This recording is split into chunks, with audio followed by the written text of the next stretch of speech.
Are British journalists being taken off air for challenging statements made by the Israeli government? Because Sangeeta Miska, a presenter on LBC, did that and she hasn't been on air since. I'll play Sangeeta's interview with Israeli government spokesperson Avi Hyman, where they were discussing the tensions between Israel and Iran. Have a watch.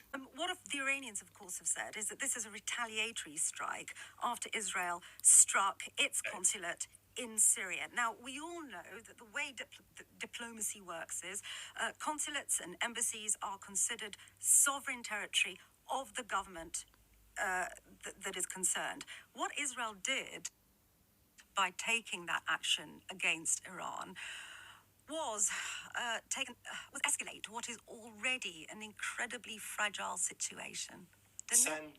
Sangeeta, that's an outrageous framing of the reality. It's not an outrageous framing. I've just been speaking to somebody who is a diplomat to Iran from the UK government. That's not an outrageous framing of it. What Israel did was strike what is considered in diplomatic circles the sovereign territory of Iran, whether we like it or not. No. And there was undoubtedly going to be a blowback. So did Israel game out what was going to happen next? Firstly, I'm not going to speak directly to that strike. What I can say definitively, and this is why it's outrageous, I can say definitively is that that wasn't an embassy, it wasn't a consulate, it wasn't any type of diplomatic mission. It's been widely reported as that. Because that's what Iran says. Because that's what Iran says. So would you like to copy and paste?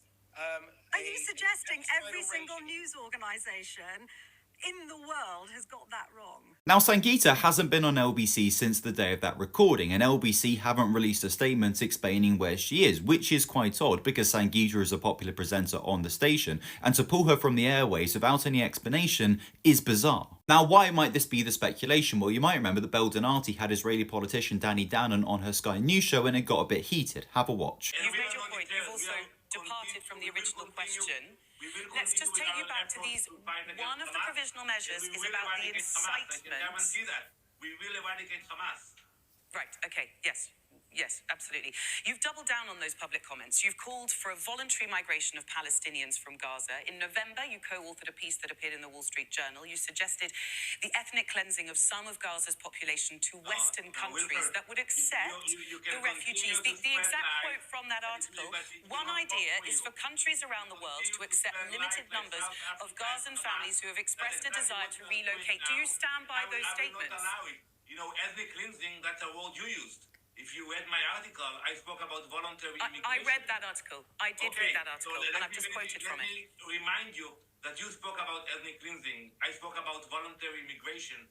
And I think anyone in the world who voluntarily wants to move to another country should be eligible to do that.